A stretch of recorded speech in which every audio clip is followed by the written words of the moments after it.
Okay, so I went into this film expecting it to be a typical home invasion movie. You know, the typical movie where it's a person at home, robbers come in to rob the place, and our main character has to fight them off, and, you know, typical home invasion movie. Now, I will say this, I was pleasantly surprised because it's not your typical home invasion movie. It's actually quite unique in that way.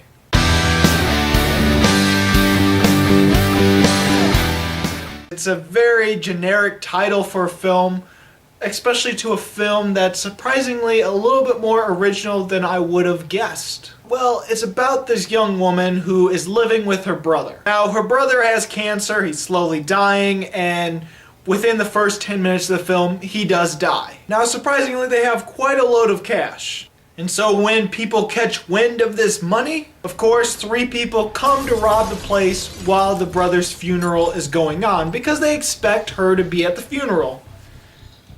Well, she's not at the funeral, she's at home at the time during these invaders, and she has to, well, it's a home invasion movie, so she has to fight back and she has to deal with these robbers. Now, yes, this doesn't sound like it's very original compared to that synopsis, but that's the first 30 minutes of the film. The rest of it is pretty damn unique. Well, what makes this a little bit more unique is 2 things. Well, our main character has a very particular fear, and that is of going outside, so she can't really escape the house. That is an actual legitimate fear. People do have that phobia. On top of all that, she has a dark secret that slowly unravels as the movie goes along, and you realize that these robbers have picked the wrong house to rob.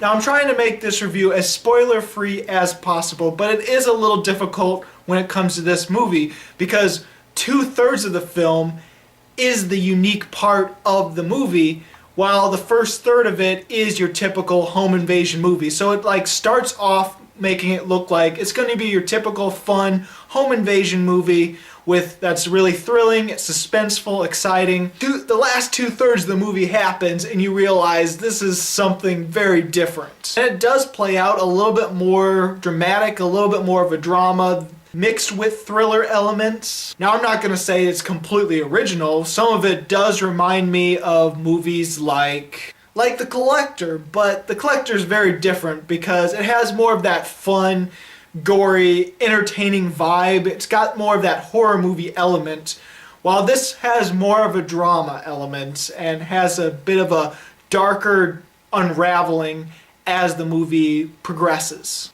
In a way, this sort of reminded me of some of the things that happened in Room, and I'm not talking about specific details or plot lines, I'm just talking about there's moments in Room where I'm watching it and I'm questioning, well, why doesn't the character do this? Why don't they do this?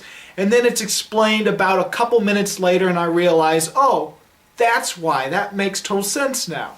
That sort of thing also happens throughout Intruders. There's a moment where she's running away from the robbers and she runs upstairs. She does the stupid thing where she runs upstairs and you're like, why didn't she run out the door? The door was right there. But then later on through the chase, she actually goes to the front door.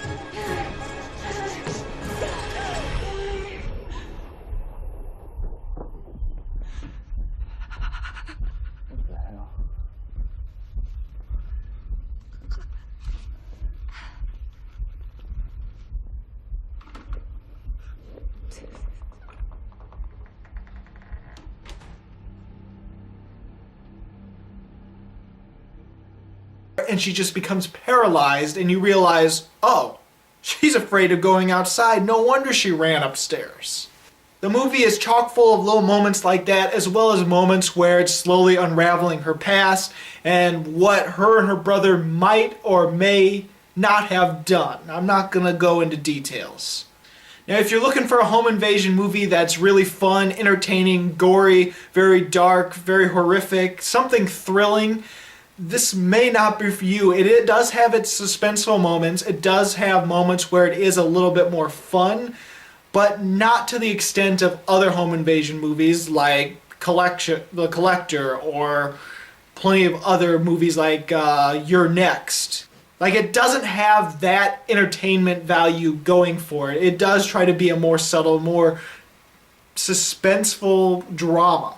So, like, if you're going to it thinking it's going to be a gory horror movie, you might be really disappointed because, let's just say, the deaths are very underwhelming in this movie.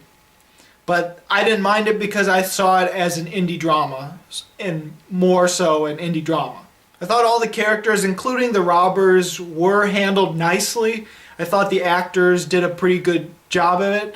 There's some moments where the dialogue is a little iffy and a little but I thought the actors did kind of well. There's one robber that you know is going to be the worst of the bunch. He's going to be the more sadistic one. He's going to be the really I'd rather kill this person than leave a witness. And sometimes he comes off as a little too cool, a little too collective, a little too calm sometimes. But then again, that probably makes him the more intimidating character of the three robbers. And while I did like the main character and I thought the lead actress did a good job at her, I think there are times when she seems to go through crazy mood swings. Like, there's these moments where she's completely helpless, she seems like she's fragile, she seems like a normal scared person in this situation.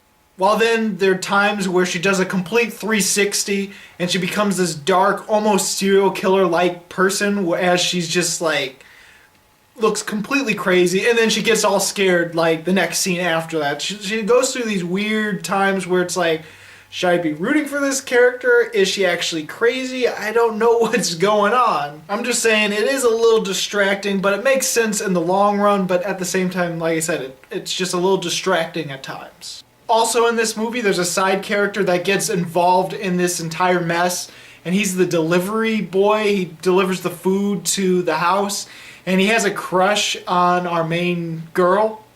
Anyway, he kind of looks like a mix between Tommy Wiseau and Macaulay Culkin in a way. At least that's what I thought he looked like. He looked like a mix between those two people.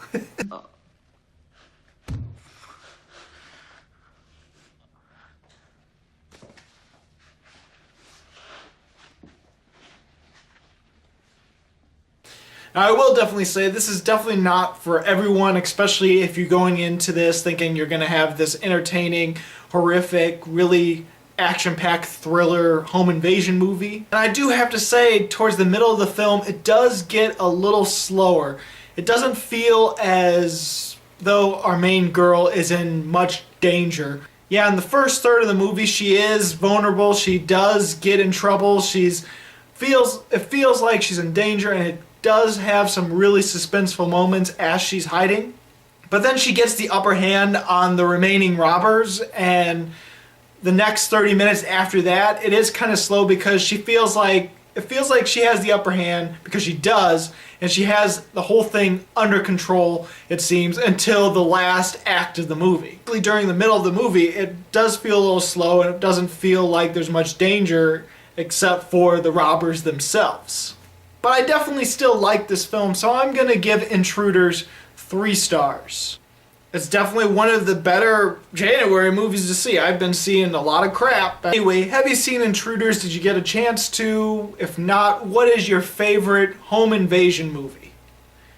And it could be comedy or horror, so it could be Home Alone if you want to go that way. It is technically a home invasion movie. Anyway, as always, this is Bruce Gifford, and this was just my opinion.